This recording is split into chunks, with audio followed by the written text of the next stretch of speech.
दुबे साहब, वनवासी कल्याण आश्रम के तौर पर आरएसएस ने सबसे ज्यादा काम किया आदिवासियों के बीच में।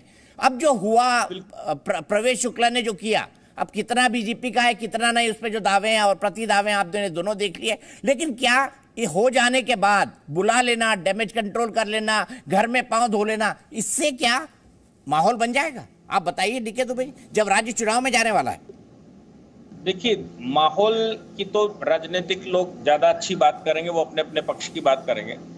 एक चीज समझ लीजिए कि समाज में अगर कोई दुष्कृति है तो उसकी रेमेडी क्या है? उसकी रेमेडी एक तो कानूनी है कि न्यायालय में जाकर और पुलिस उस पर मुकदमा लगाएगी, न्यायालय में जाकर उसको जो भी उसका हश्र होना है वो होना है। दूसरी बात ये आती है कि उस व्यक्ति का क्या, जिस व्यक्ति का अपमान हुआ है, तो उस व्यक्ति के अपमान को पुनर्जीवित करने के लिए कानून में एक टर्म इस्तेमाल होता है, वो कहते हैं अपकृत्य, यानी कि टॉट। जो उसके साथ गलत हो गया है उसको कैसे मैक्सिमम डैमेज कंट्रोल किया जाए।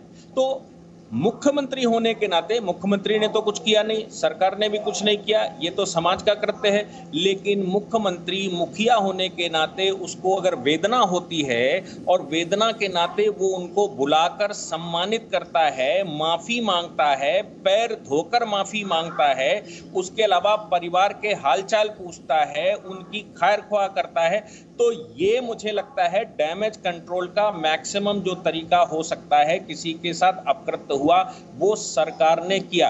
अगर कोई ये कहता है इसके साथ कि साहब सरकार ने क्या किया, तो वो उनको भी सजेस्ट करना चाहिए कि आखिर सरकार के नाते क्या करे, ऐसा क्या वो किया जाए कि वो डैमेज कंट्रोल हो जाए या फिर अपकृत्य को पूर्ण हो जाए।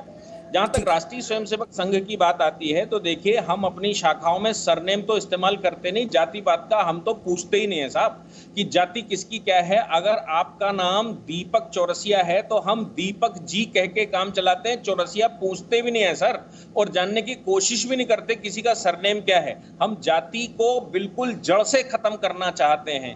दूसरी बात आती है कि जो वनवासी क्षेत्र हैं, वनवासी क्षेत्रों में अगर सरकार अपने स्तर पर काम नहीं कर पा रही, उसके अपने कारण हो सकते हैं, संसाधनों की कमी हो सकती है, तो राष्ट्रीय स्वयंसेवक संघ ऐसे वनवासी क्षेत्रों से उन युवाओं को बुलाकर जो कि कुछ करना चाहते हैं, वनवासी कल्याण आश्रम चलाता है पूरे देश में, और वनवासी कल्याण आश्रम में उन बच्चों की पढ़ाई की पूरी जिम्मेदारी राष्ट्रीय स्वयंसेवक संघ का वनवासी कल्याण आश्रम उठाता है। और वो देश में जो गुरुदक्षिणा का कार्यक्रम होता है, संघ को जो गुरुदक्षिणाएं आती हैं उनसे पूरा खर्चा उठाया जाता है। प्रचारकों के अलावा या संघ के अलावा इन वनवासी बच्चों का खर्चा हम उठाने का पूरा काम करते हैं और उनको ससम्मान जहां तक मदद हो सकती है वहां तक मदद करने के पश्चात उनको उनके घर पर छोड़ देते हैं, पहुंचा देते हैं। उसमें ये भी संघ कभी एक्सपेक्ट नहीं करता कि आप हमारे लिए कुछ करिए। हम तो समाज का प्रत्येक वर्ग जो पीछे है वो समानता पर आ जाए, इसके लिए हर क्षण, हर स्तर पर, हर स्थान पर काम करते हैं। आप सोचिए कि घुमंतु जाति है, घुमंतु जाति आप समझते होंगे, जो लगातार महीने भर कहीं रुके और फिर सड़क के किनारे कहीं रुके, लोहा पीट जिनको लोग कहते हैं। घुमंतु जातियों के लिए भी संघ ने एक ऑर्गेनाइजेशन बना रखी, इनको भी कैसे सम्मान दिया जाए। ठीक है आशीष जी,